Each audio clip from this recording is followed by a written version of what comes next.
ఇంకా ప్రతి వారిని ఒక్కొక్కరిని 2, 3 పర్యాయములు పిలవకుండా అది ఒక ప్రాంతాన్నే తీసుకొని యెరూషలేమా యెరూషలేమా అనే మాటను ఆ యెరూషలేము యొక్క ప్రాంతమును గురించి ఎందుకు మాట్లాడవలసి వచ్చింది? ప్రవక్తలు యిర్మీయా, యెహెజ్కేలు ప్రవర్తనలో మనం చూస్తే దేశమా దేశమా దేశమా అనే మాటలు కూడా మనకు కనిపిస్తాయి. ఇప్పటి వరకు చెప్పినవన్నీ కూడా ఎందుకని దేవుడు సర్వ సృష్టిని కలిగజేసి ఒక్కొక్క మాటతో ఒక్కొక్క మహత్కార్యమును చేయగలిగినటువంటి దేవుడు ఒకే దానిని 2 పర్యాయములు పలకవలసి వచ్చింది అని మనం బాగా పరిశీలిస్తే, గత వారము ప్రార్థిస్తున్నప్పుడు నాకు ఒక ఆలోచన ఇచ్చాడు దేవుడు. ఇక్కడ వాక్యం వింటున్న వారిలో బహుశా ఎక్కువ మంది సహోదరులు ఉంటే గనక వంటొచ్చిన వారికి చికెన్లో ఉండేటువంటి మెటీరియల్ అన్నీ కూడా మీకు ఇస్తే, ఒక్కొక్కరికి ఒక్కొక్క ఐటమ్స్ ఇస్తే అదే ఒకే ఐటమ్ని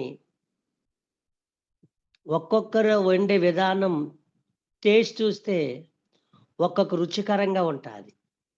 ఒకే కంపెనీ చికెన్ ఇచ్చాం, సుగుణ చికెన్. కారం ఒకటే కారం బ్రాండ్ ఆశీర్వాదమో ఏదో అనుకోండి. ఒకే కంపెనీ సాల్ట్ ప్యాకెట్, ఒకే కంపెనీ ఆయిల్ ప్యాకెట్. ఇలాగ మీకు ప్రతిది కూడా ఒకే ఐటమ్స్కి మేము ఇస్తే ఒక్కొక్కరి యొక్క చేతి వంటకం ఒక్కొక్క టేస్ట్లో ఉంటుంది, అన్నీ ఒక రకంగా ఉండవు. ఎందుకని అడిగితే ఒకే ఐటమ్స్ కానీ టేస్ట్ ఎందుకు మారిపోతుందంటే వారు వండే విధానం బట్టి రుచి మారుతుంది. అలాగే పరిశుద్ధాత్మ దేవుని యొక్క సహాయంతో మన వాక్యాన్ని ధ్యానం చేస్తే మీకు ఒక రకమైనటువంటి ఆలోచన దేవుడు ఇచ్చాడు కూడా.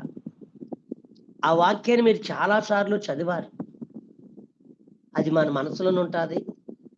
ఆ వాక్యం గురించి చాలాసార్లు కూడా ఆ అంశాన్ని పట్టుకుని కూడా ప్రార్థన చేసేవారు కూడా లేకపోలేదు. కానీ రాత్రి మంచి ఆత్మ సంబంధమైన మాటలతో పరిశుద్ధాత్మ దేవుడు మన హృదయాలను తెరచి మనకి కావలసిన విధముగా ఆత్మదేవుడు వివరించునుగాక. బైబిల్ గ్రంథంలోనికి మనం వెళదాం. యోబు గ్రంథము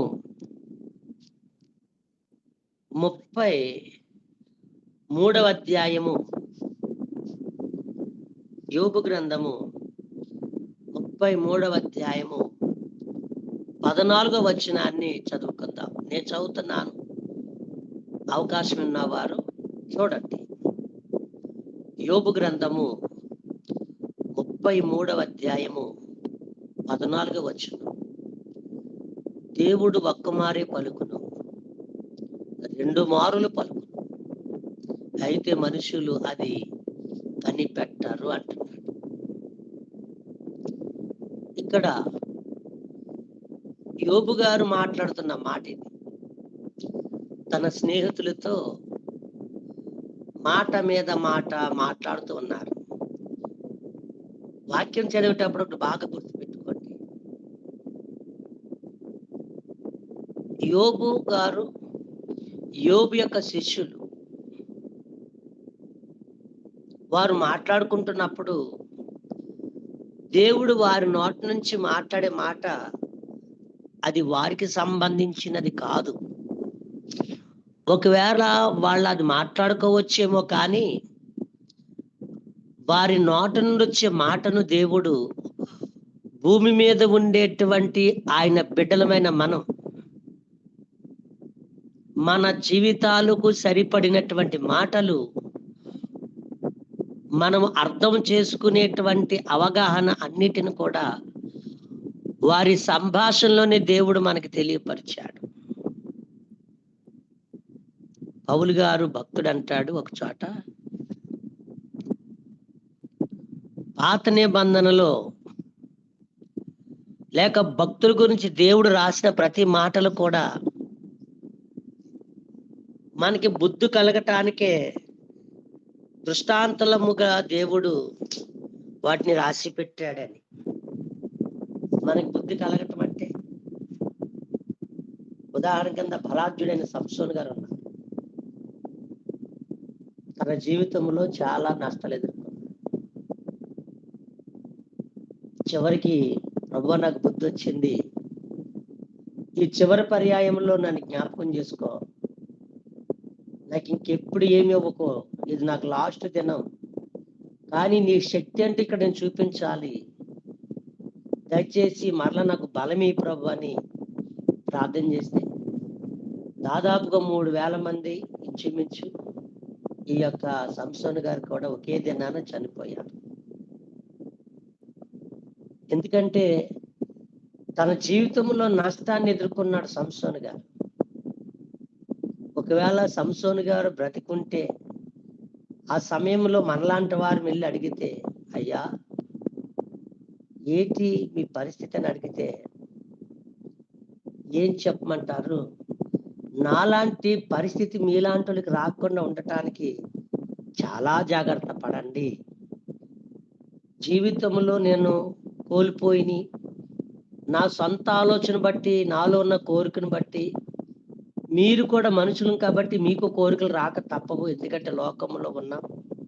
ఈ లోక సంబంధమైన కోరికలతోనే ఉండిపోతే నాకులాగా పతనం అయిపోతారు మీరు. ఇలా ఉండొద్దు అని అంటాడు. అది దృష్టాంతం. ఒకవేళ యేసేపు గారి దగ్గరికి వెళ్ళి, అయ్యా బానిసలుగా వెళ్ళిపోయే మీ పరిస్థితి, చెయ్యలేనటువంటి నేరాన్ని మీరే చేసుకుని మౌనమైపోయి చెరసాలలో కొద్ది కాలము గడిపావు, ఏంటి నేరము పాపము చేయలేనటువంటి మీరు, మీ మీద ఎంత శిక్ష వచ్చి పడింది కదా అని అంటే, నాయన నీ జీవితంలో ఒక బుద్ధి కలిగేటట్టు విషయం చెప్తాను. నువ్వు ఎంతైతే నీ యథార్థతను బట్టి దేవుడిచ్చిన రక్షణ కాపాడుకుంటావో, ఎన్ని శోధనలు వచ్చినా అలా తట్టుకుంటే నాకులాగా నేను ఎలాగైతే ఐగుప్తు ప్రాంతానికి ఒక ప్రధానిగా నన్ను దేవుడు చేశాడో, నీ చుట్టుప్రక్కల ఉన్న వారు కానీ, నీ భర్తే కానీ, నీ భార్య కానీ, నీ పిల్లలే కానీ, నీ ఆత్మీయులే కానీ ఎవరైనప్పటికీ నీ మీద నీవు చెయ్యలేనటువంటి వాటి మీద కూడా నీ మీద ఆత్మీయులైనప్పటికీ నీ మీద నేరారోపణ తీసుకొచ్చిన నువ్వు సంతోషించు, ఆనందించు. పరలోకంలో నీకు అధిక ఫలం ఉంటుంది. ఈ భూలోకములోనే నువ్వు దేవుడు నీ పట్ల ఏమి దాచాడు ఆశీర్వాదము, నీ ద్వారా వచ్చేటువంటి ఆశీర్వాదము అనేకులకు నీవు దీవించబడతావేమో కానీ నీ దీవెనలు అనేకులకు ఆశీర్వాదములుగా వెళతాయని యేసేపు గారు చెబుతాడండి. కాబట్టి మనకి ఏదైనా ఒక సమస్య వచ్చినప్పుడు ఆ సమస్యకు పరిష్కారము దేవుడే అని గ్రహించి దేవుడు మనతో ఏం మాట్లాడతాడో దాన్ని బాగా పరిశీలిస్తే తప్పకుండా మనం అనుకున్న గోల్కి రీచ్ అవుతామండి. అందుకే ప్రతిరోజు ప్రతి ఆదివారం చక్కగా ఆత్మ సంబంధమైనటువంటి సహోదరి సహోదరులు కొన్ని గ్రూపులు పెట్టుకొని చక్కగా ప్రార్థన చేసుకొని ఆత్మీయంగా బలపడటానికి చక్కగా ఒక యూనిటీగా, ఒక ఐక్యతగా, ఒక ఫెలోషిప్, ఒక సహవాసముగా కూడుకుంటున్నారంటే దీనికి కారణం ఏమిటి అని మనం పరిశీలిస్తే ఇది దేవుడిచ్చిన ఆత్మ సంబంధమైనటువంటి సహవాసం. ఈ ఆత్మ సంబంధమైన సహవాసంలో ఒకరినొకరు పురుకొల్పుకుంటున్నారు. వారానికి ప్రతిసారి చక్కగా దైవ సేవకులు ఒక్కొక్క రోజున ఒక్కొక్క దినాన ఒక్కొక్క సేవకులు ఒక్కొక్క అద్భుతమైన సందేశాన్ని వివరిస్తున్నారంటే దానికి అర్థం ఏమిటో తెలుసండి, మన ఆత్మీయంగా బలపడటానికి మాత్రమే. వారు మాట్లాడుతున్న ప్రతి మాటల్లో కూడా పరిశుద్ధాత్మ దేవుని యొక్క ప్రేరేపణతో వాక్యములతోనే మాట్లాడుతున్నారంటే ఆ మాటల్లో మనము కొన్ని చేసినాం దేవునికి ఇష్టమైన పనులు, దాన్ని బట్టి సంతోషిస్తాం. అదే దేవుడు వారితో మాట్లాడుతున్నప్పుడు మనలో వారిలో చెప్పిన మాటలు, కొన్ని మాటలు మనము పాటించం. ఆ మాటల కొరకు మనకు మనమే ప్రార్థన చేసుకుని, ప్రభువా ఈ దినాన దైవ సేవకుల నుంచి మాట్లాడారు. ఆ మాటల్లో కొన్ని మాటలు నాలో లేవు, నేను చేయలేకపోతున్నాను. కాబట్టి ఈ విషయంలో నాకు సహాయం చెయ్యని ప్రభు సన్నిధిలో అర్థిస్తే తప్పకుండా ఆయన కార్యం చేస్తాడు. ఆ విధముగా వన్ బై వన్ మనం అంచులంచులుగా ఆత్మీయతలో ఎదిగే వారంగా మనం ఉంటాం. అందుకే ఇక్కడ యోబు గారి గురించి మనం బాగా పరిశీలిస్తే, యోబు గారు వారి స్నేహితుల నుండి వారు మాట్లాడుకునే సంభాషించే మాటలు కొన్నైతే దేవుడు వారి నుండి ఎన్నో విషయాలు, అప్పటి మాటలు ఇప్పటికి కూడా మన ఆత్మీయ జీవితానికి ఎంతో మేలుకరమైన మాటలు మనతో మాట్లాడారండి. బహుశా నేను అనుకుంటాను ఈ 33 అధ్యాయము 14 వచనాన్ని చాలా సార్లు మనం చదివాం, ప్రార్థన చేసుకుంటున్నాం. దేవుడు మనతో మాట్లాడుతూ ఉన్నారు. ప్రార్థనలో కూడా ప్రభువా నువ్వు ఒకసారి మాట్లాడతావు, 2 సార్లు మాట్లాడతావు నాయన అనే విషయాలు ప్రార్థనలో కూడా మనం చేస్తూనే ఉంటాం. దీని విధానం మనకు అర్థం కాకపోవచ్చు. అందుకే ఇందాక కర్రీ గురించి చెప్పాను. ఎంతమంది అయితే ఉన్నారో అంతమంది వంట వండితే ఎలా టేస్ట్గా ఉంటుందో, దేవుడు మీతో మాట్లాడే విధంగా మీతో మాట్లాడారు. ఇప్పుడు నా ద్వారా నుంచి మాట్లాడే మాటలు కూడా ఎలా మాట్లాడతారో మీరు కూడా వింటే, అది వాక్యానుసారం అయితే పర్వాలేదు అనుకోండి. అది వాక్యానుసారం కాకపోతే ప్రభువా మరొక విధముగా నాతో కూడా మాట్లాడిందంటే తప్పకుండా మాట్లాడతా. కాబట్టి ఇక్కడ 14 వచనాన్ని మనం పరిశీలిస్తే, దేవుడు ఒక్క మారే అంటే ఆయన ఒక్కసారి మాట్లాడతారు. ఒక్కసారి సృష్టిని కలిగజేసిన దేవుడు దాని కొరకు 2 సార్లు పిలవక్కర్లేదు. లాజరు గారు సమాధిలో ఉన్నారు. లాజరు బయటికి రా అన్నాడు కానీ లాజరు లాజరు అని దేవుడేం పిలవలేదండి, అబ్రాహాముని పిలిచినట్లు. ఎందుకని? ఒక్క మారు మాట్లాడితే ఆయన మాట లాజరు గారిలోకి వెళ్ళి మృతతుల్యమైనటువంటి శరీరాన్ని, ఆ జీవపు వాక్కు ప్రభులో నుండి వచ్చినటువంటి జీవపు మాట అతనిని బ్రతికింపచేసింది. మరి ఇక్కడ దేవుడు ఒక్క మారే దేవుడు పలికారు. మరి దేవుడు ఒక్కసారి పలికినప్పుడు లేక 2 పర్యాయములు పలికినప్పుడు మనుషులమైన మనము అది ఎందుకు కనిపెట్టలేకపోతున్నాం? ఏది కనిపెట్టకపోవటం? దేవుని మాటను. దేవుని మాటను మనం ఎందుకు కనిపెట్టలేకపోతున్నాం? ఒక దినాన పౌలు గారు ఒక ప్రాంతానికి వెళ్ళి వాక్యం అందిస్తారు. అది బేదలు, కానీ ఆత్మీయతలో తీవ్రత కలిగిన వారు వాళ్ళు. పౌలు గారు మాట్లాడుతున్న ఆ మాటలు లేఖనాల్లో ఉన్నావో లేవోనని పరిశీలన చేసేవారట అండి. అంటే దేవుడు పలికే మాటలు పౌలు గారిలో నుంచి దేవుడు మాట్లాడుతున్నాడా, లేకపోతే ఈయనే సొంతంగా మాట్లాడేస్తున్నాడా? ఈయన మాట్లాడే ప్రతి మాట వాక్యములో నుండే మాట్లాడుతున్నాడా, లేఖనాల్లో నుండే మాట్లాడుతున్నారా అని వారు పరిశీలన చేసేవారట అండి. చూసారండి? కాబట్టి ఒక్కసారి దేవుడు మాట్లాడిన మాటకే వాళ్ళు అంత పరిశీలన చేస్తే, మరి మనుషులమైన మనతో దేవుడు 2 సార్లు మాట్లాడే పరిస్థితికి వచ్చినప్పటికీ, అయితే మనుషులు అది కనిపెట్టలేకపోతున్నారంటే, కనిపెట్టలేకపోతున్న వారెవరు? దేవుని మాటలు.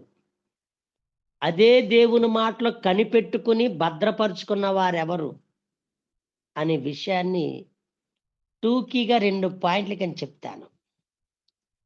ఒకటి, దేవుడు ఒక్క మారే మాట్లాడును. ఎలాగా? మనకి పిల్లలు పుట్టారు.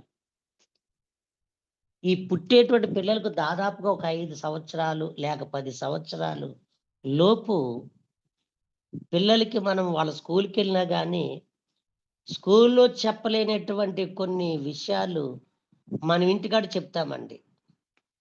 అంకుల్ గారొచ్చారు, నమస్కారం చెప్పు నాన్న. పాస్టర్ గారొచ్చారు, వందనాలు చెప్పు నాన్న.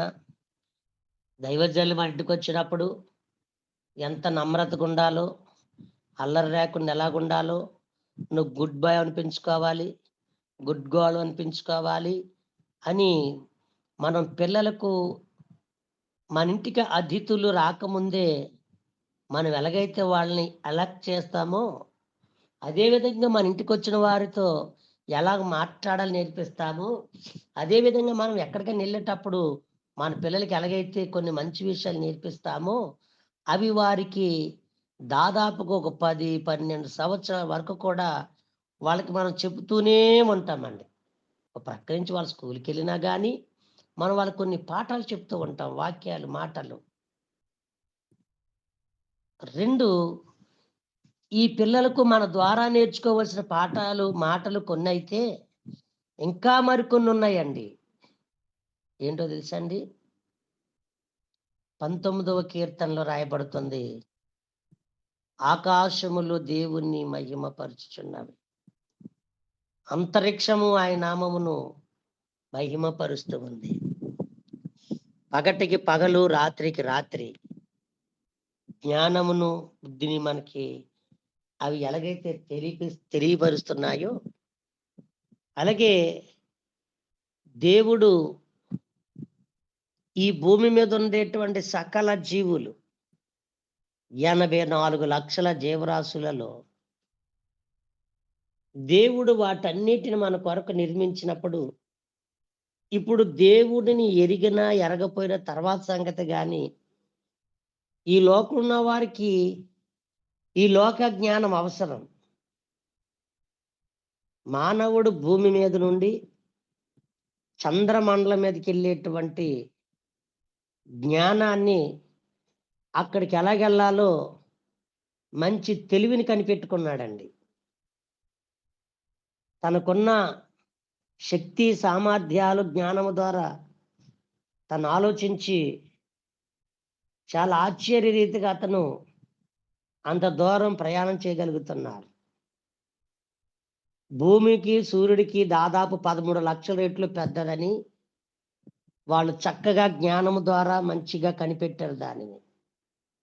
మనిషికి గెలాక్సీ అంతరిక్షములో ఎన్ని మైళ్ళ కోట్ల కాంతి వేగాలతో ప్రయాణం అవుతుందో, దానికి ఎంత సంవత్సరాలు పడుతున్నాయో కాంతి వేగాన్ని కూడా కనిపెట్టుకోగలిగాడు మానవుడు. ఈ భూమి మీద ఉన్న మానవుడు సమస్తమును కూడా విశ్వంలో ఏమున్నాయో, ఇంకేమున్నాయో వాటి మీద పరిశీలన చేసుకొని అన్ని కనిపెడుతున్నాడు గాని, వాడి జీవితం ఏమైపోతాదో, ఎక్కడికి వెళ్ళిపోతాదో అది కనిపెట్టలేకపోతున్నారని దేవుడు యోబు గారిలో నుంచి మాట్లాడారు. అది మనుషులు కనిపెట్టలేకపోతున్నారు అంటున్నారు. దేవుడు మాట్లాడేది ఏదైనా కానీ మానవుడు కనిపెట్టలేకపోతున్నాడు. కాబట్టి మొదటి మాటను మనం చూసుకుంటే, ఆయన ఒక్క మారే పలుకుననే మాటను మనం చూస్తే, ఆయన మాట్లాడే మాట కనీసం భూమి మీద ఉన్న మహాజ్ఞానము కలిగిన వారు ప్రకృతిని చూసన్నా, భూమి మీద ఉన్న జీవరాశులు చూసన్నా, ఇవి దేవుడు కలుగజేశాడు అనే ఆలోచన వారికి రావట్లేదండి. తల్లిదండ్రులు పిల్లలకి నేర్పించే పాఠాలు కొన్ని ఉన్నాయి. దేవుని యొక్క మాటలు కాకపోయినా సమాజంలో నువ్వు ఎలా మాట్లాడాలో, ఎలా ఉండాలో, ఎవరితో ఎలా జీవించాలో, మోసగాళ్ళ దగ్గర ఎలా దూరంగా ఉండాలో, నమ్మకమైన వాళ్ళ దగ్గర ఎలా స్నేహం చేయాలో, ఇలాగ మనకు అన్ని వాళ్ళకి నేర్పిస్తాం. ఒకవేళ చదువుకున్న పిల్లలు ఎవరన్నా పెద్దవారు అయిపోయే వరకు కూడా వాళ్ళకి అన్నీ తెలిసి కూడా అందులో దేవుడు ఎవరో వారికి తెలియట్లేదండి. అందుకే రోమాపత్రికలో దేవుడు మాట్లాడతారు. దేవుని యొక్క నిత్య శక్తి మన కళ్ళకు ముందు కనిపించేవి ఎల్లప్పుడు కూడా దేవుడు మనకిచ్చేవి సూర్యుడు, చంద్రుడు, గాలి, నింగి, నేల, నీరు, నిప్పు. దేవుడు మనకు అనుగ్రహించినవి అన్నీ కూడా ఇవి దేవుడిస్తేనే కదా కలిగజేశాడు. దేవుని ద్వారే కదా మనకి ఇవన్నీ నిర్మించబడ్డాయని కనీసం దేవుని జ్ఞానం లేక మానవుడు ఈ ప్రకృతిని చూసే రకరకాల జ్ఞానాన్ని కలిగినటువంటి వ్యక్తి ఇది నా జ్ఞానమే నా జ్ఞానం అనుకుని ఆ జ్ఞానంతోనే వాళ్ళు ఈ జీవితాన్ని ముగించుకుంటున్నారు. తర్వాత వాళ్ళకి ఎక్కడికి వెళ్తున్నారో వాళ్ళకే తెలియదు. సామెతల గ్రంథంలో రాయబడుతుంది, బుద్ధి కలిగిన వాడు ఎక్కడికి వెళ్తాడో, వాడు ఏం తప్పించుకున్నాడో పాతాళ వర్షముకు చేరిపోకుండా వారు ఎలా ఉన్నారో చక్కగా రాయబడింది. కాబట్టి భక్తి కలిగిన వారి కంటే భక్తి లేని వారు లోకంలో ఉన్న వారు జ్ఞానవంతులుగా ఉన్నారు. కాబట్టి కనీసం మనిషికి లోక జ్ఞానము కూడా తెలుసుకుని ఈ లోక జ్ఞానంలోనే దేవుడు అన్ని అనుగ్రహింపజేసిన ఆలోచన లేకపోవటం చాలా విచారించవలసిన విషయం అండి. అందుకే కనీసం దేవుని జ్ఞానం కాకపోయినా చదువు ద్వారా అయినా మన జ్ఞానం సంపాదించుకోవాలి. చాలా మంది పెద్దలు అంటారు, ఎంత చదువుకున్నా ఏమి నేర్చుకున్నావురని. నువ్వే నేను చదువుకున్నావు, ఇలా చేస్తావు అనుకోలేదు, ఏంటి ఇంత మూర్ఖత్వం ఉన్నవి, ఇంత చదివి అనే వాళ్ళు ఎంతో మంది మనకు కనబడుతూ ఉంటారు. అంటే ఈ లోకములు ఉండి కూడా ఈ లోక జ్ఞానాన్ని ఎరిగి కూడా వాళ్ళు లోకములో చాలా వెర్రివాళ్ళుగా కనపడుతున్నారు. ఇది మొదటిసారి పలకటం దేవుడు. ప్రకృతిని చూడండి, నీ కొరకు నా కొరకు దేవుడు నిర్మించినటువంటి ఈ ఆహార సంబంధమైనటువంటి చూడండి. నీకు మాంసం కృతులు కావాలంటే కోళ్ళు నీ కొరకే ఏర్పాటు చేశాం. భూమి మీద ఉన్న సమస్తములు నీకు ఇష్టమైన వాటిని ఏవో వండుకుని తినండి. ఆకుకూరలు ఉన్నాయి, కాయగూరలు ఉన్నాయి, ఎన్నెన్నో ఉన్నాయి. ఇవన్నీ మీ కొరకే అని దేవుడు మన కొరకు పెడితే దేవుని మర్చిపోయి వీటిని తింటూ మనం ప్రారంభించాం. ఈ లోక జ్ఞానము ఉంది, కానీ ఈ లోక జ్ఞానంతో పాటు వాళ్ళకి దేవుని జ్ఞానం తెలియక ఈ లోకాన్ని విడిచిపెట్టి వెళ్ళిపోతున్నారు. దీనిని ప్రకృతి సంబంధి అన్నారండి వీళ్ళని. ఈ ప్రకృతిలో ఉన్న దానిని మాత్రమే వాళ్ళు అనుభవిస్తారు, కానీ ఈ ప్రకృతి ఎలాగో కలిగింది మనకెందుకులని దానితో పాటు వాళ్ళు లయమైపోతూ ఉంటారు వీళ్ళు. ఇది లోక జ్ఞానం అంటారు దీన్ని. కొరింథీ మొదటి పత్రిక మొదటి అధ్యాయంలో 20 కాని చూసుకుంటూ వెళితే ఈ లోక జ్ఞానాన్ని దేవుడు వెర్రితనముగా పెట్టాడు. అంటే మొట్టమొదటిగా దేవుడు మాట్లాడే ప్రతి మాట ఈ సృష్టిని అంతా కలిగి చేసి ఈ సృష్టిలో ఉన్న వాటన్నిటినీ నేనే కలుగు చేశానని రుజువు చూపించిన మానవులైన చాలా మంది దేవుని గ్రహించలేకపోతూ ఉన్నారు. అది మొదటిసారి మాట్లాడేది. మరి రెండోసారి మాట్లాడింది ఏమిటి? 2 మార్లు పలుకైన మాటకు అర్థం ఏమిటి? మొదటిసారి పలికిందేమో చిన్న వయసుకున్నప్పుడు తల్లిదండ్రులు పిల్లలకు బోధిస్తారు. ఆ పిల్లలు స్కూల్కి వెళుతున్నప్పుడు లోక జ్ఞానంతో పాటు వాళ్ళు చదువుకుంటూ ఉద్యోగాలకు వెళ్ళిపోతూ ఉన్నారు. కాబట్టి ఆ బ్రతుకుల కొరకే చూస్తున్నారు, కానీ ఈ బ్రతుకుల్లో దేవుడు మనల్ని ఎందుకు కలుగు చేశాడా అన్న ఆలోచన లేకుండా ఈ లోకంలోనే ఉండి ఈ లోక జ్ఞానాన్ని సంపాదించుకుని దేవుని మర్చిపోయిన వాళ్ళు చాలా మంది ఉన్నారండి. ఇప్పుడు కూడా సేవకులు, అమ్మ ప్రార్థనకు రండి అంటే, సార్ పాస్టర్ గారండి మా వారికి రావడానికి సమయం సరిపోవట్లేదండి, తీరిక లేదండి, నాకు డబల్ డ్యూటీ అండి, ఆదివారం స్పెషల్గా మాకు డ్యూటీ వేసేసారండి, పిల్లలకి ట్యూషన్ అండి, పిల్లలకి ఎగ్జామ్ దగ్గరికి వచ్చేస్తుందండి, మేము రేపు దినాన ప్రయాణం అవ్వాలండి. ఇలాగ ఏయేయో సాకులు చెప్పి దేవుని మందిరాన్ని ఎగ్గొట్టేసిన వాళ్ళు ఎంతమంది లేరండి? దేవుడి గురించి తెలిసి కూడా ఎళ్ళలేనటువంటి వారు ఎంతమంది ఉన్నారండి? కాబట్టి దేవుడు రెండోసారి మాట్లాడటం అంటే అది దైవ జ్ఞానం అండి. ఆత్మ సంబంధమైన జ్ఞానం. నీకు మొదటి జ్ఞానంలో నువ్వేం చదువుకున్నా బాగా చదువుకుని దైవ జ్ఞానం నీకు తెలియదు కాబట్టి దైవ జ్ఞానం కలిగిన వారికి చదువుతో నిమిత్తం లేదండి. దైవ జ్ఞానం ఉన్న వారికి కాలేజీకి వెళ్ళాలని, ట్రైనింగ్ అవ్వాలని, తరిపిది చేయాలని ఆలోచనలు ఏమి ఉండవండి. దైవ జ్ఞానం కలిగినటువంటి వారికి వారు ఎటువంటి వారైనా కానీ దేవుడు నాకు కావాలి, ఇది దేవుడు నాకు అనుగ్రహింప చేశాడు, నేను తింటున్న ప్రతి ఆహారం కూడా నాకు దేవుడు ఇచ్చాడు, నేను ఎలా ఉంటున్నానంటే నాకు దేవుడు ఇచ్చిన ఆరోగ్యమే, నా భర్త ఎలా సంపాదిస్తున్నాడంటే కష్టపడి అది దేవుడిచ్చిన ఆరోగ్యమే, నా పిల్లలు ఎలా చదువుతున్నారంటే దేవుడిచ్చిన జ్ఞానమే అని ఆత్మ సంబంధం ఎవరైతే దేవునిని తమ హృదయంలోని స్వీకరించుకుంటారో వారే ఆత్మ సంబంధమైన వారు. ఈ ఆత్మ సంబంధమైన జ్ఞానం ఎలా ఉంటుందండి? ప్రకృతి సంబంధమైన లోక జ్ఞానాన్ని ప్రక్కన పెడదాం, దాన్ని దేవుడు వెరితనంగా పెట్టేశాడు. అంటే ఈ లోకములు అన్నీ కూడా మహాజ్ఞానం కలిగిన వారు ఉన్నారు.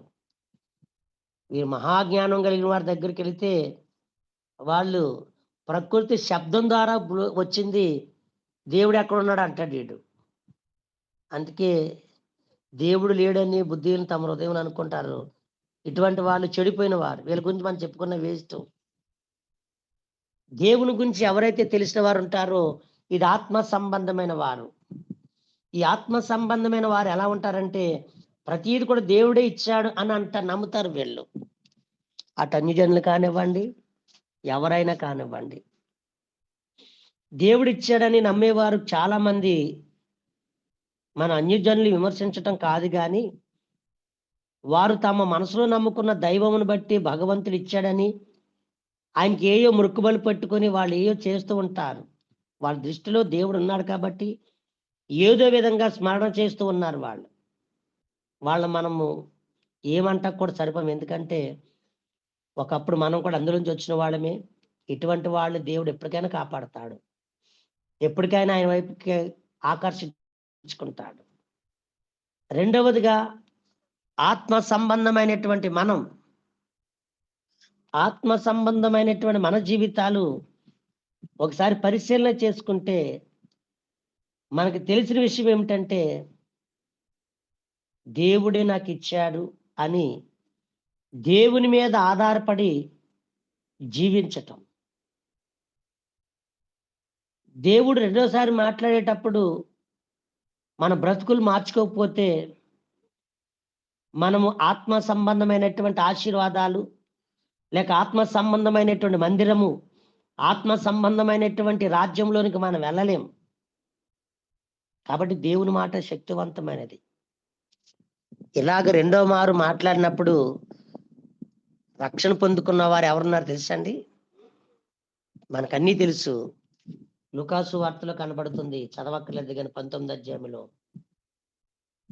జక్కయ్య గారికి యేసు ప్రభు గురించి విన్నాడు అంతే. ఆ నోట యేసు ప్రభు వారి గురించి చెప్పుకుంటే విన్నారు జక్కయ్య గారు.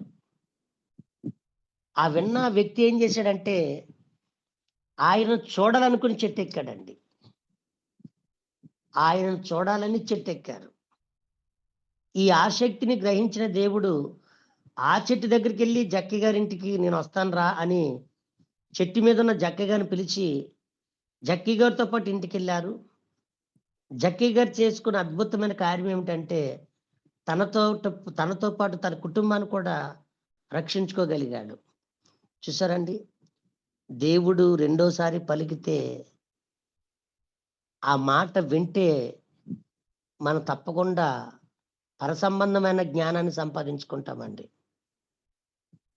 మొదటిసారి పలికేటప్పుడు ప్రకృతి సంబంధులు లేక ఈ లోక జ్ఞానం కలిగిన వారు ఈ భూమి మీద ఉన్న ప్రతి వారు చూడండి సంపాదనే. భూమి మీద ఎంత సంపాదించినా భూమి మీద ఉన్న మానవుడికి మూడు అవసరం అండి. ఒకటి తినటానికి ఆహారము, కట్టుకోవటానికి వస్త్రము, వండడానికి నివాసం. ఈ మూడే. ఏ దరిద్రుడికైనా ఏ ధనవంతుడికైనా కానీ ఈ మూడే. ఆహారం అవసరం, వస్త్రం అవసరం, నివాసం అవసరం. ఈ మూడు ప్రతి వారికి కూడా కావాలి. భిక్షాటన ఎత్తుకున్నవాడు చూడండి, కనీసం చిరిగిపోయిన బట్టలన్నా వస్త్రాన్ని శరీరాన్ని కప్పుకుంటాడు. ఏదో ఒక అన్నం తినేగా కొంత పెట్టినా ఏది పెట్టినా కాదనడు, కడుపు నింపుకుంటాడు. మూడు, ఆ బస్ షెల్టర్లోనూ చెట్టు కింద ఎక్కడ దిక్కున నివాసంగా పడుకుంటాడండి. ప్రతి వారికి మూడు అవసరం. అలాగే ఆత్మ సంబంధమైన మనకు మూడు అవసరం. ఆ మూడు మొదటిగా ఉండేటువంటి మూడు జక్కి గారికి ఉన్నాయి. మంచి ఇల్లు ఉంది, మంచి వస్త్రాలు ఉన్నాయి, మంచి ఆహారం తింటున్నాడు, ధనవంతుడు కాబట్టి ఏం లేవట్లేదు. కానీ ఆయనకి అన్నీ ఉన్నా కానీ లోపల ఏదో ఒక కొరత. ఏంటంటే యేసు ప్రభు గురించి చెప్తున్నప్పుడు విన్నాడు. ఏమిన్నాడు? రోగులు బాగవుతున్నారు, ఆయనకు రోగం లేదు కదా జక్కయ్య గారికి. వ్యాధిగ్రస్తులు బాగవుతున్నారు, ఆయనకి వ్యాధి లేదు కదా.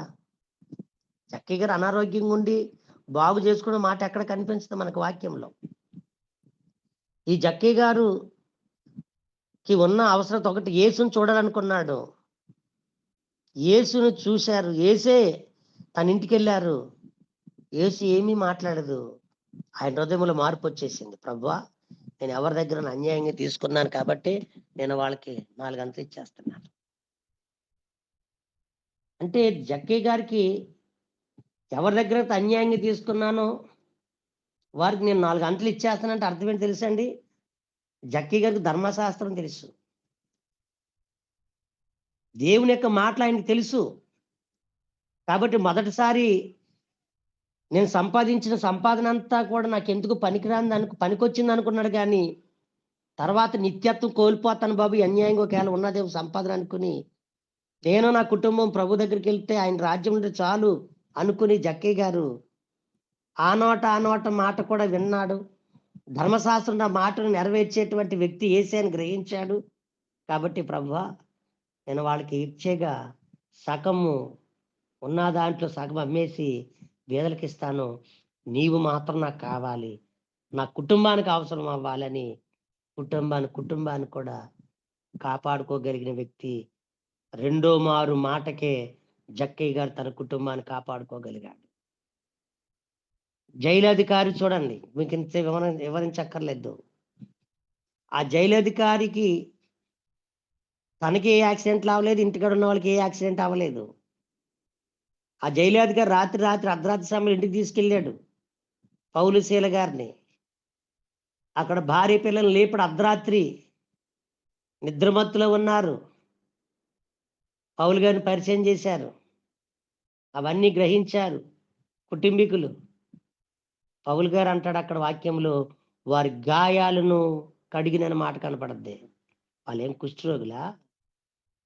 వారికి ఏమో శారీరకంగా ఏమైనా పెద్ద పెద్ద గాయాలైన కట్లు కడుతున్నాడా? పౌలు గారు ఏమన్నా డాక్టరా? మెడికల్ కిట్ ఏమైనా ఆయన దగ్గర లేదే. మరి ఆ గాయాలు ఎలా కట్టారు? మొదటి పర్యాయంలో దేవుడు ఎవరో తెలియదు వాళ్ళకి. ఈ పౌలు శీల గారి యొక్క భక్తి విధానం చూశారు, వీళ్ళ ఉన్న యథార్థతను చూశారు. అతను అన్యుడు, జైలు అధికారి. ఈ అన్యుడైన వ్యక్తి వీళ్ళ క్రియలు చూసి వెంటనే వాళ్ళకి వారిలో ఉన్న దేవునికి దాసోహం అయిపోయి, నా పరిస్థితి ఎలాగైపోయింది, ఇక్కడ నాకు కాదు నా కుటుంబాన్ని కూడా కాపాడుకోగలగాలని ఇంటికి తీసుకెళ్ళిపోయాడండి. ఆ మాటలు దేవుని యొక్క మాటలు చెప్పి వారి గాయాలను కడిగారని వాక్యంలో రాయబడింది. రెండో మారు మాట్లాడకముందే మొదటి పర్యాయంలోనే వీళ్ళ ప్రభు దగ్గరికి వచ్చేసారండి. ఇక రెండో పర్యాయం గురించి చెప్పుకున్నాం. అయితే మనుషులు అది కనిపెట్టరు అంటున్నాడు. ఇది మూడో మాటకి నేను చెప్పే మాట, ఇది చాలా ప్రాముఖ్యమైన మాట. ఏం కనిపెట్టలేకపోతున్నాం మనం. చిన్నప్పుడు మన తల్లిదండ్రులు భక్తిగా పెంచారు. సండే స్కూల్‌కెళ్ళాం. మన బతుకు మారల. బాగా చదువుకున్నాం. మందిరానికి వెళ్ళట్లేదు. సంపాదనలో పడిపోయాం. ఏదో నామకార్థంగా ఎళ్ళొచ్చేస్తున్నాం. మన పరిస్థితి మారలేదు. రెండో మార్లు మాట్లాడాడు. ఏమని?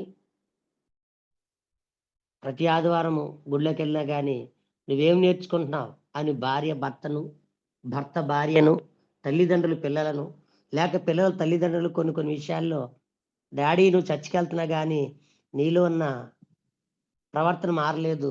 నువ్వు డ్రింకింగ్ మానలేదు. స్మోకింగ్ మారలేదు. హ్యాబిట్స్ మానలేదు నీలో అని పిల్లలు చెప్తారు. భార్య అంటాడు భర్త, నీలో ఉన్న మార్పు రాలేదు గుళ్ళోకెళ్ళినా. నువ్వింకా అబద్ధాలు ఆడుతూనే ఉన్నావు. దేవునికి ఇష్టమైన పనులు టీవీల దగ్గర, సీరియల్ దగ్గర నీ విధానం మార్చుకోలేదు అని అంటాడండి. అంటే ఇరువులో కూడా లోపం ఉన్నాయి. ఇక పిల్లల దగ్గరికి వస్తే నువ్వు బాగా చదువుకుంటున్నావు. దేవుడు నీకు జ్ఞానం ఇస్తాడు, పెద్ద భవిష్యత్తు ఇస్తాడు. దేవుని మందిరానికి రా. చిన్నప్పుడు బాగానే వెళ్ళేవాడు కదా నువ్వు. ఇప్పుడు ఏమైంది? నీకు ఆదివారం ఎగ్జామ్స్ తర్వాత సంగతి. ఏదో ఒక దాని మీద ప్రిపేర్ అవ్వు. దేవుడు ఇస్తాడు. రా మందిరానికని ఆ యవన కాలంలో పిల్లలు నువ్వు పాడైపోతున్నావు జాగ్రత్తను కొన్ని కొన్ని హెచ్చరించిన వారు వినరండి. ఇలాగ ఎంతకాలం అండి? బాల్య దినము ఇలాగా లెక్కేసుకుంటే దేవుడు ప్రతి వారికి కూడా కొంత పరిమితి ఇచ్చాడండి. ఎంత పరిమితి ఇచ్చాడు తెలుసా? చూద్దాం, చూడండి. యోబు గ్రంథము చక్కని మాట పరిశుద్ధాత్మ దేవుడు ఇక్కడ మనకి రాయించి పెట్టిన మాట ఏమిటంటే, యోబు గ్రంథములో ఒక చక్కని విషయాన్ని దేవుడు మనకు రాసి పెట్టాడు. 14వ అధ్యాయము, యోబు గ్రంథము 14వ అధ్యాయము 5వ వచనాన్ని నేను చదువుతున్నాను. యోబు గ్రంథము 14వ అధ్యాయము 5వ వచనము. నరుల ఆయుష్కాలము పరిమితి కలదు, వారి నెలల సంఖ్య నీకు తెలిసే ఉన్నది అంటున్నాడండి. చూసారండి? నరుల యొక్క ఆయుష్కాల పరిమితి కలదు అంటే దేవుడు నాకు ఎంత వయసు ఇచ్చాడో బాల్యంలో నుండి బాల్య వయసులోనే పిలుచుకోవచ్చు, యవన వయసులో పిలుచుకోవచ్చు, లేకపోతే మధ్య వయసులోనే పిలుచుకోవచ్చు, ఇంకా వృద్ధాప్య వయసు ఎప్పుడు పిలుచుకుంటాడో తెలీదు. దాన్నే దేవుడు చెప్తున్నాడు, మనిషికి వయాపరిమితి అంటున్నాడండి. మరలా చదువుతున్న 5వ వచనము. నరుల ఆయుష్కాల పరిమితి కలదు, వారి నెలల సంఖ్య నీకు తెలిసే ఉన్నది, మించజాలని వయ పరిమాణము నీవు వారికి నియమించి ఉన్నావు అంటున్నాడు. చూసారండి? దేవుడు మనకి ఒక వయసు ఇచ్చారు. ఆ వయసులో మనము దేవుణ్ణి ఎంతవరకు సన్నిధించాలో, ఎంతవరకు ఆరాధన చేయాలో, లేక ఎంతవరకు మనం పని చేయాలో, ఎంతవరకు మనం ఎలా మన శరీరం మనం ఆలోచిస్తున్నాం. కానీ దేవుడు వయసు ఇచ్చాడు, వయ పరిమితి. యేసు ప్రభు వారికి వయ పరిమితి ఎంత? 33.5 సంవత్సరాలు అంతేనండి. స్టెఫాను గారికి యవన కాలంలోనే, యోహాను గారికి సువార్తలు రాసినట్టు యేసు ప్రభు శిష్యుల్లో ఇష్టుడైన యోహాను గారికి 100 సంవత్సరాల పై మాట. ఆయనకు వయ పరిమితి అది.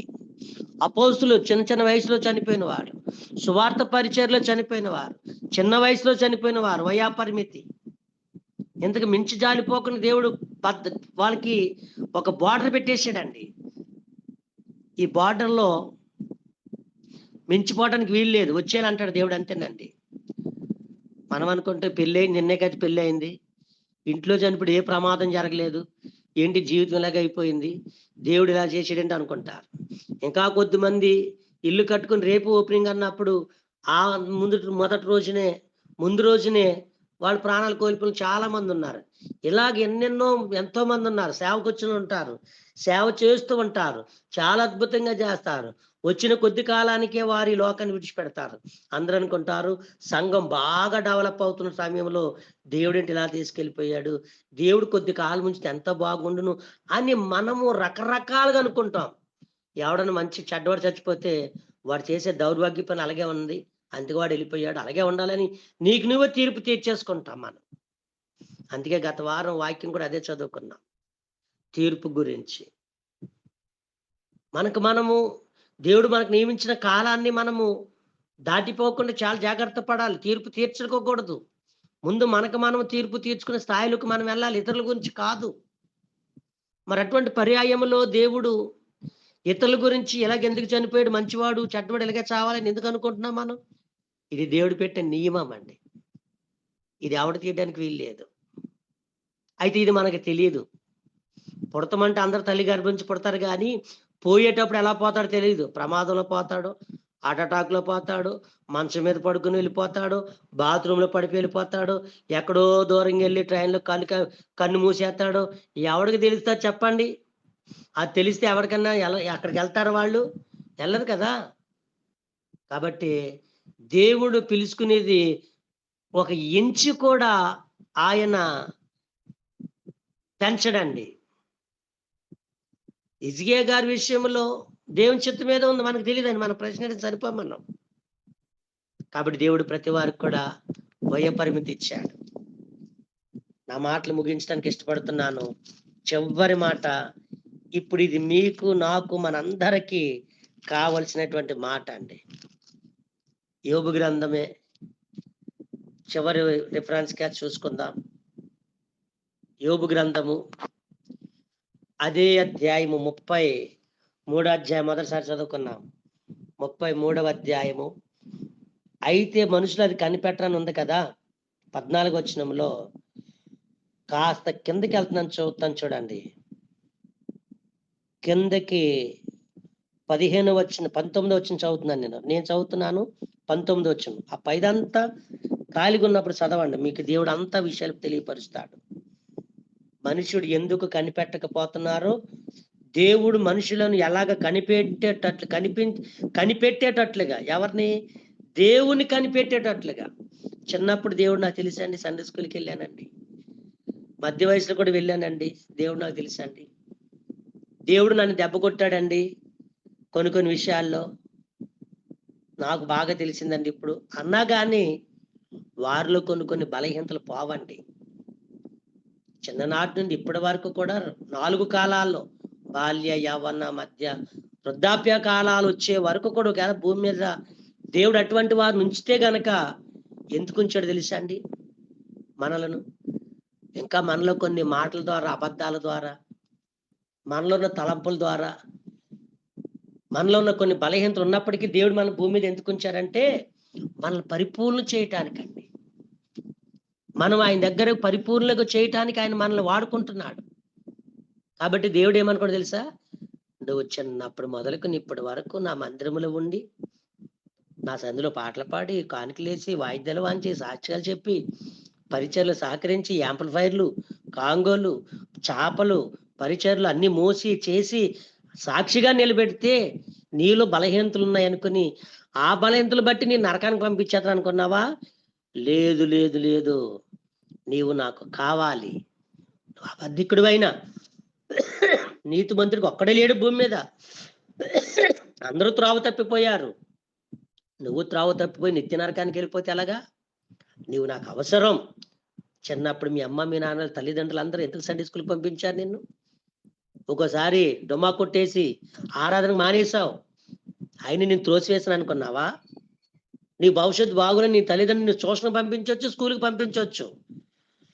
నా లైఫ్ బాగులేదు బాబు అని నా లైఫ్ కావాలనుకో నువ్వు కూడా అక్కడక్కడ పరిగెత్తొచ్చు యోనా గారిలాగా. ఇన్ని సంవత్సరాలు నా దగ్గరుండి నేను ఎలాగ పోగొట్టుకుంటాను నా కుమారుడా, నా కుమార్తె అని దేవుడు 19వ వచనం వచ్చాక ఏం చెప్తున్నాడు చూద్దాం చూడండి. ఇది చాలా ఇంపార్టెంట్ విషయం. నేను చదువుతున్నాను, మీరు చూడండి.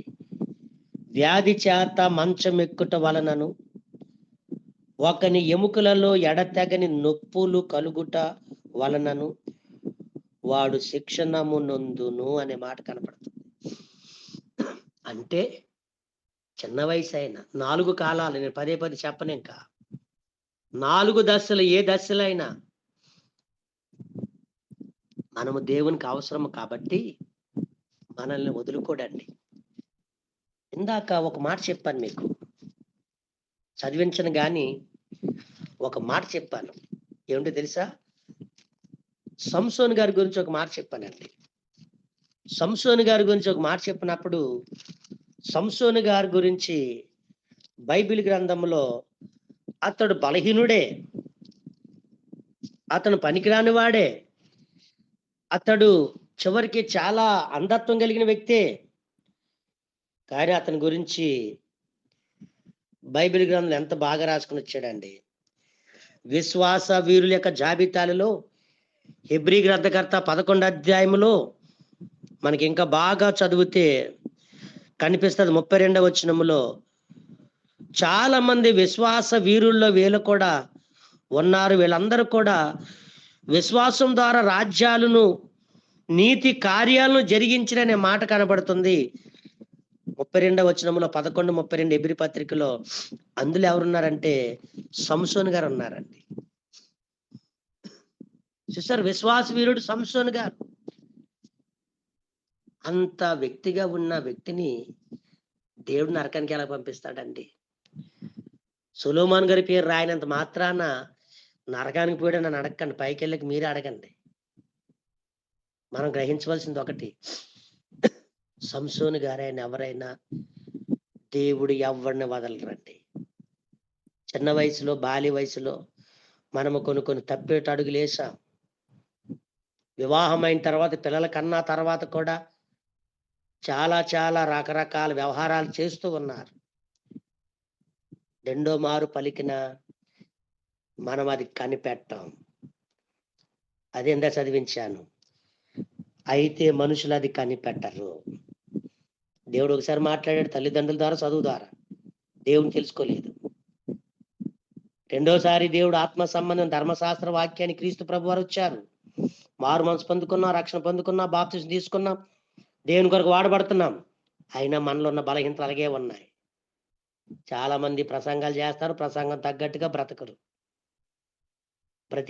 బోధ బోధించినందుకు విశ్వాసులుగా అనుకుంటారు. విశ్వాసులు అనుకుంటారు ఈయన బోధిస్తున్నాడు కానీ బ్రతుకు మారలేదు, మాకు చెప్తున్నాడని మనసులో అనుకుంటారు కానీ పైకి మాత్రం వందనాయ్ గారు అంటారు. ఎవరు మారరు. మనం మారినా మారకపోయినా, మనుషుల కళ్ళు కప్పేసిన, భర్త కన్ను, భార్య కళ్ళు, పిల్లల కళ్ళు, సేవకుడి కళ్ళు, సేవకులు విశ్వాసుల కళ్ళు, అందరి కళ్ళు కప్పేసిన దేవుని కళ్ళు కప్పలేం కదా. అందుకే దేవుడు ఏమన్నారు తెలుసా? 19వ వచనంలో, వ్యాధి తీసుకొస్తాను నీకు, నేను మంచం ఎక్కిస్తాను. వ్యాధి తీసుకొచ్చి నీకు మంచం ఎందుకు ఎక్కిస్తాను తెలుసా నీకు? నేను దేవుడు వ్యాధి తీసుకొచ్చి మంచం ఎందుకు ఎక్కిస్తా తెలుసండి? నేను చదివించట్లేదు కానీ రిఫరెన్స్ రాసుకోండి. ఇందాక చెప్పినట్లుగా ప్రకటన గ్రంథంలో దేవుడు మాట్లాడతాడు. ప్రకటన గ్రంథంలో 2వ అధ్యాయంలో చివరిగా 24 కాంచి లేక 25 కాంచి చదువుకుంటే గనక, దేవుడు ఆయన మనలను తన బిడ్డలుగా మార్చేటప్పుడు మనకు సమయం ఇస్తాడండి. దేవుడు మనకు సమయం ఇస్తాడు. ఏం సమయం ఇస్తాడు తెలుసా? 21వ వచనం కనపడుతుంది ప్రకటన గ్రంథం 2:21లో. మారు మనసు పొందడానికి సమయం ఇస్తాడు దేవుడు మనకి దేవుడు ఒక సమయం అంటే ఇస్తాడు మనకి మారు మనసు పొందుకోవటానికి. ఆ మారు మనసు పొందుకున్న సమయంలో మనకి మారు మనసు పొందుకోవటానికి సమయం ఇచ్చినా కానీ మనం ఉపయోగించుకోము ఆ సమయాన్ని. అప్పుడు మనల్ని ఏం చేద్దాం తెలుసా? ఆయన మంచం ఎక్కిస్తాడండి. మనల్ని ఆయన మంచం ఎక్కిస్తాడు. మంచం ఎందుకు ఎక్కిస్తాడు తెలుసా? మారు మనసు పొందుకున్నావు, అయినా నువ్వు లోకాన్ని విడిచిపెడతానికి సిద్ధంగా ఉన్నావు, కానీ నువ్వు నరకానికి వెళ్ళడానికి ఇష్టం లేదు నాకు. కాబట్టి నీకేం చేస్తాను తెలుసా? నిన్ను మంచం ఎక్కిస్తాను.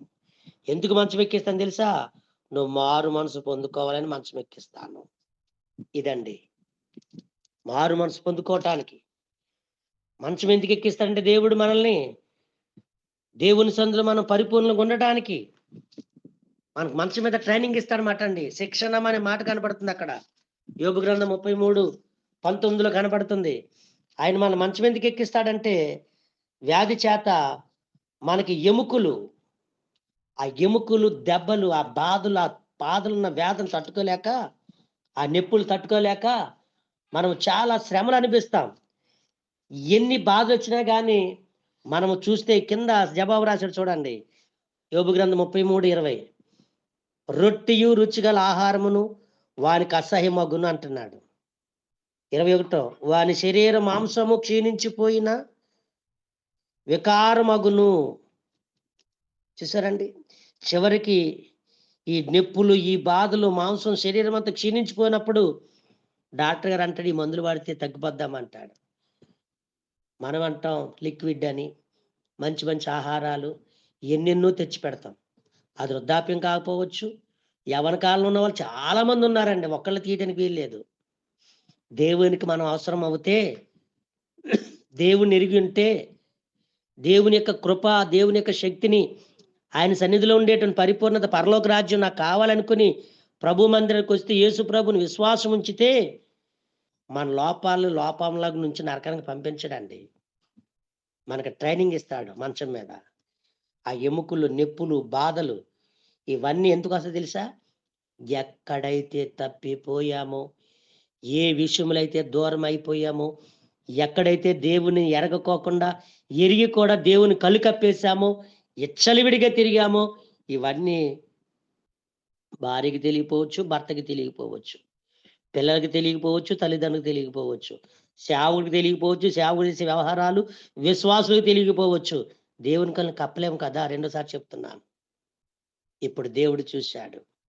యోబు కీర్తనకారుడు అంటాడు, దావీదు గారు, నేను అగాధములోకి వెళ్ళిపోయినా, ఆకాశం ఎక్కడికి వెళ్ళినా కానీ నీ కన్నులు నన్ను చూస్తున్నాయి అంటున్నాడు. కాబట్టి దేవుని యొక్క కన్నులు మన మీద ఉన్నాయి. మనకి వ్యాధి తీసుకొచ్చాడు. ఆ సమయంలో అమ్మ రొట్టె ముక్క తిను, అమ్మ బలమైన ఆహారం తిను అన్నా కానీ, రొట్టెని కానీ, రుచిగల ఆహారం పెట్టినా కానీ అది వానికి అసహ్యమేస్తుంది. అంటే మనం తిను తిను తిను మన బతిమాలుతాం, కానీ వాళ్ళేమో నాకు వద్దు వద్దు నాకు అసహ్యం అంటున్నారు. శారీరకంగా దూరంగా ఉండిపోయారు, ఆహారానికి దూరం అయిపోయారు. ఎందుకు వద్దు అంటున్నారంటే, మంచం ఎక్కించే దేవుడు మనలను పరిపూర్ణంగా చేస్తున్నాడు. ఇప్పుడు మనం దేవుని దగ్గర అయిపోతున్నాం. మనం దేవునికి సమీపంగా ఉంటున్నాం. దేవునికి సమీపంగా ఉన్నాం కాబట్టి ఒక్కసారి మాట్లాడినా, 2 సార్లు మాట్లాడినా అది నువ్వు కనిపెట్టలేదు కాబట్టి నేను నిన్ను కనిపెట్టుకుంటూ వచ్చాను. జక్కయ్యని కనిపెట్టుకుంటూ వచ్చాడు యేసుప్రభు గారు. అలాగే వెళ్తున్న సంగతి జక్కయ్య గారికి తెలిసేమో. ఆయన ముందే చెట్టు ఎక్కుతున్న సంగతి యేసుప్రభు గారికి ముందే తెలుసు. ఎందుకంటే నతనయేలుతో చెప్పాడు కదా, నువ్వు చెట్టు దగ్గర లేకముందే నిన్ను ఎరిగాను అన్నప్పుడు అప్పుడు మనోడు మైండ్ బ్లాక్ అయిపోయింది. మరిగిన స్థలం ఏముంది చెప్పండి యేసుప్రభు వారికి. కాబట్టి వీళ్ళందరూ జాబితాలు, మన జాబితాలు, మనందరము కూడా దేవుని దృష్టిలో ఉన్న మన సంగతి మర్చిపోకూడదు. 2 సార్లు మాట్లాడినా మనం కనిపెట్టకపోయినా కనిపెట్టుకుంటూ మన దగ్గరికి వచ్చాడు దేవుడు. మంచం ఎక్కిచ్చాడు. నాతో నువ్వు మాట్లాడంటున్నాడు. ఇప్పుడు మన రుచిగల ఆహారము, రొట్టె అన్ని సమకూర్చి పెట్టినా, ఇవి నా కుద్దురా కుమారుడా, ఇది నేను వేసుకున్న కషాయం అంటున్నాడు పేషెంట్. ఇప్పుడు పేషెంట్ బిడ్డలకు దూరంగా ఉన్నాడు. ఈ క్షీణించే వ్యాధి చేతున్న ఈ రోగి, ఈ వ్యాధిగ్రస్తుడు దేవునికి దగ్గరగా ఉంటున్నాడు. ఎంత గొప్ప దేవుడు అండి. ఆ మంచం మీద ఎక్కించి మారు మనసు పొందుకున్నా కదా నువ్వు, రా నా దగ్గరికి రా అని దేవుడు తన రాజ్యానికి పిలుచుకుంటున్నాడు. ఈ రాత్రి నా ముగింపులో మాట, మనం ప్రభు నెరిగిన వారం, ప్రభుతో ఉన్నవారు, ఇంకా మనలో ఇటువంటి లోపాలు ఎక్కడున్నాయో ప్రార్థన చేసుకుంటే మనకు అన్ని చూపిస్తాడు. మనలో ఉన్న లోపాన్ని భర్త భార్యకి చెప్తే మరలా వాళ్ళు మన దగ్గరికి రానివ్వరు. కృపగలిగిన దేవుడు ప్రార్థన చేసుకుని, ప్రభువా నేను ఆ మంచం ఎక్కక మునిపే చిన్నప్పటి నుంచి నీ సన్నిధికి వెళ్ళాక నా బ్రతుకు మార్చిపడలేదు. ఇప్పటికెంత వయసు వచ్చినా కానీ నా బ్రతుకులో మారలేదు. నాలో ఏ లోపం ఉందో నీకు తెలుసు. కాబట్టి ఈ విషయం నుంచి నన్ను దూరం చేయి. నీకు సహాయం పొందుకోవటానికి కృపని. నేను అంత స్థాయికి రాకముందే సమాధానం కలిగిన నెమ్మది కలిగిన వాడినై నీ సన్నిధి పిలుచుకునే భాగ్యం నాకు అనుగ్రహింప చేస్తే మంచి అవకాశం నాయన. లేదా మంచం ఎక్కించే స్థితికి నాకు ఇంకా పాఠాలు నేర్పించుకొని స్థాయికి రాక మునిపే నా జీవితాన్ని సరి చేసుకుంటున్నాను ప్రభా అని ఒక్కసారి మాట్లాడినారు, ఎన్నిసార్లు మాట్లాడినా ఆయన మాట మనం వినకపోతే ఇప్పుడు కూడా మాట్లాడుతున్నాడు దేవుడు. ఇప్పుడు కూడా అలాగే ఉంటున్నామా? మంచం ఎక్కే స్థాయికి మనం రాకూడదు. ఆయన మాటలు శక్తివంతమైన పరిశుద్ధాత్మ దేవుని సహకారము మనందరికి తోడుగుండును గాక. ప్రార్థన. పరిశుద్ధుడ వందనాలు, ఈ వాక్యంలో మాతో మాట్లాడినందుకై మీ కృతజ్ఞతలు. బిడ్డలకు మాకు ఇంకా అనేకమైన విషయాలు, లోతైన సత్యాలు మాకు సహకారం చేస్తారని ఆశిస్తూ క్రీస్తు పేట ప్రార్థిస్తూ దీవిస్తూ ఉన్నాను తండ్రి.